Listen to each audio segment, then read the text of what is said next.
Chapter 16. Holly's Secret.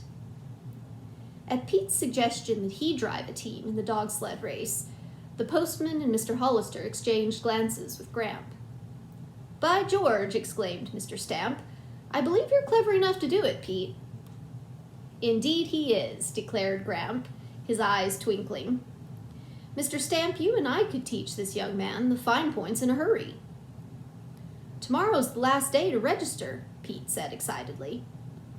"I'll take care of that," the postman promised. "And I'll get those 2 huskies I told you about. Pete, suppose you phone Pierre about his dogs." Mr. Hollister insisted that they get Mr. Nelson's permission first, and this was readily obtained. Then Pete hurried off to Gramp's cabin and put in the call to Pierre. His friend thought the idea a fine one and said he would bring his dogs over before school the next morning. Pete rushed back. "Everything's set," he reported, "except one thing. We must get Mr. Nelson's Kumatik. It's at the shack where we found him." Mr. Hollister said he would go with Pete directly after breakfast and drag it to their cabin. Gramp was almost as excited about the whole affair as his grandson. "I know a perfect place across the lake near here where we can practice," he said. Presently, Dr. Jacques came from Mr. Nelson's room, saying the patient was better already. As he and Mr. Stamp said goodbye, the postman turned in the doorway. "I'll meet you at the practice place your grandfather suggested after my mail delivery tomorrow, Pete, about 2:00. When the door closed, Mrs. Hollister hurried to the kitchen to prepare a late supper. Then the entire Hollister family, including the grandparents, sat down to eat. "What a exciting venture," Sue said as she rubbed her eyes sleepily. "We'll sure have a lot to tell Miss Nelson when we get home," Ricky remarked. When everyone had finished supper, Pete hurried to a window and looked at the Griebel brothers' cabin. It still remained in darkness. "2 Mounties are guarding the place," Gramp said, "and others are out looking for the men. Let's hope they're captured soon." After the grandparents said goodnight and left for their cottage, Mrs. Hollister told the children they must retire. Tomorrow would be a full day. Before tumbling into bed, they inquired how Mr. Nelson was getting along. Their mother opened the door and tiptoed in to look at her patient. "He's asleep now and seems much better," she reported, smiling when she came back. It was arranged that Mr. and Mrs. Hollister would take the boys' room, and their sons were to sleep on 2 spare cots, which were set up in the living room. Next morning, Pete and his father were up early. They hurried off to get Mr. Nelson's special racing Kumatik. Just as they returned with it, Pierre arrived on snowshoes, holding his 2 huskies on leashes. "Good luck," he said to Pete, as the dogs nuzzled their temporary owner.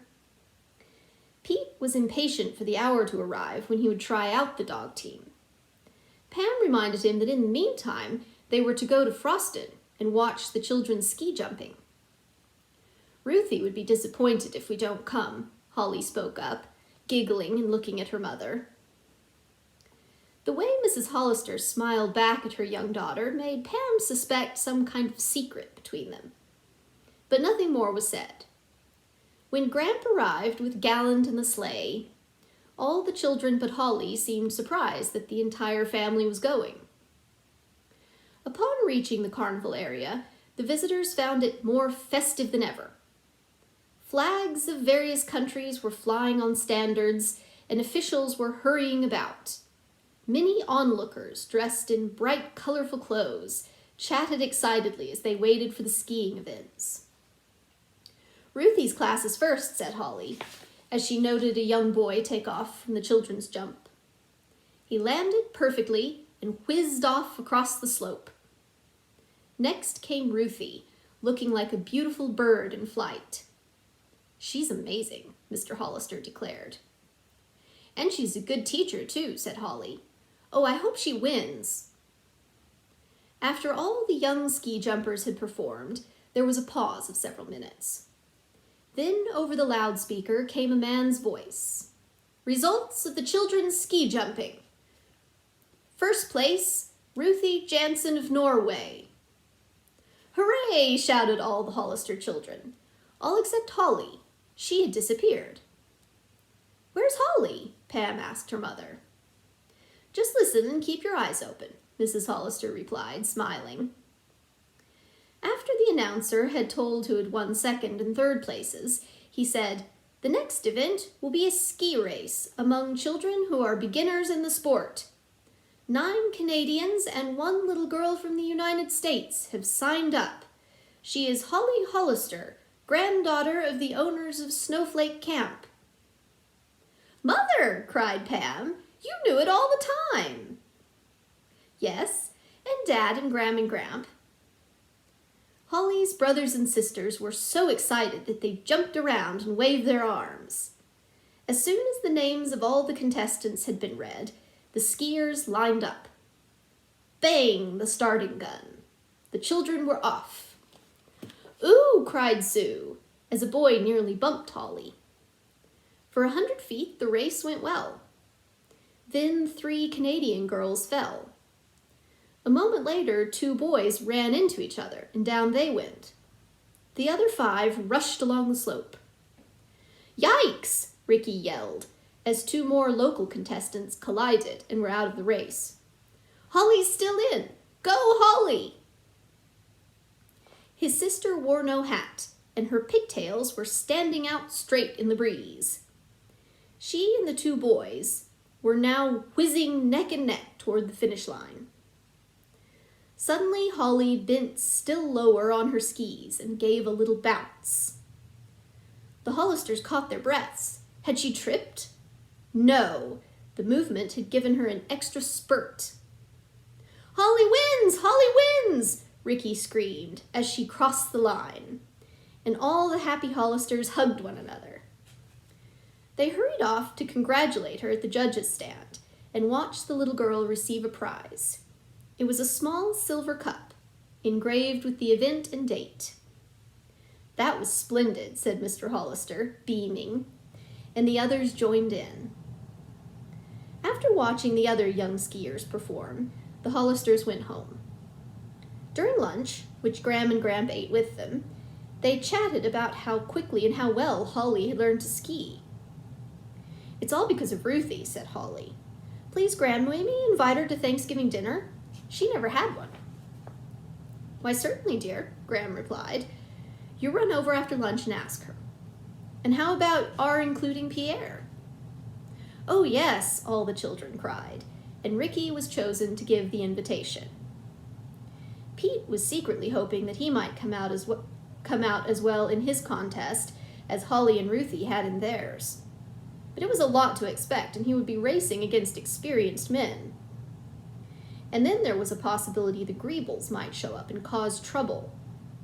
So far, the 2 men had not returned, and the police had not located them. Just before 2 o'clock, Gramp drove up in the sleigh, and all the children and the 3 dogs piled in. What a load there was! Mr. Hollister tied the Kumatik to the rear, and Gallant started off. "This is so exciting!" Sue exclaimed. As they glided along for their meeting with Mr. Stamp, Gramp said, "A dog team can average 20 or 30 miles a day. Commander Macmillan, the famous explorer, drove his team 100 miles in 18 hours. "Yikes," said Ricky. "Do Eskimo dogs gallop like horses?" Sue asked. "Yes, that way they can make 20 miles an hour. But usually they keep to a fast, steady trot." Presently, Gallon came to the lake shore and trotted out over the ice, which was covered by a light layer of snow. When they reached the far side, Ricky cried, "I see the snowmobile. There's Mr. Stamp with 2 huskies." He pointed to a knot of fir trees, and Gramp turned Gallant in that direction. As they passed a large hole in the ice, the little boy asked why it was there. "Somebody's been fishing through the ice," Gramp replied. "Hi there," Mr. Stamp called as they pulled up. Fluff leaped from the sleigh and ran to the huskies the postman was holding. The other two in the sleigh jumped out also, and soon the 5 animals seemed to be holding a conversation. "They're friends!" Sue exclaimed gleefully. Pete was relieved. This would make it easier to handle the team. "First, you must learn to harness the 5 dogs," Gramps said, and had Pete help him tie first one dog and then another to the gang hitch. "You see, we hook them in pairs to this tow line," he explained, with Fluff running in the lead. When they were ready, Mr. Stamp reached into the snowmobile and pulled out a long whip. Holly looked at him fearfully. "Do you spank the dogs with that?" she asked. Mr. Stamp laughed. "Of course not," he said. "We don't whip the animals. We only crack this to excite the huskies and make them go faster." He flicked his wrist and cracked the whip a few times. Then Pete took a turn. "Now drive the team," Gramps said, slowly. Pete hopped onto the back of the sled, holding the whip in his right hand. "Mush!" he cried, and the dogs set off. At once they went at a faster clip than the boy had intended. But by saying G to go right and haw to go left, and using the brake as Mr. Stamp directed, Pete guided the team past obstacles in his way. Then the boy took Fluff and the team out onto the surface of the lake. It would be nice and smooth there and easy going for a beginner. Pete thought he would try the whip.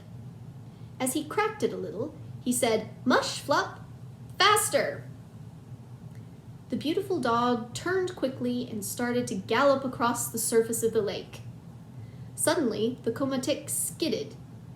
Pete was thrown off. Hitting the ice, he slid straight toward the hole the fisherman had made.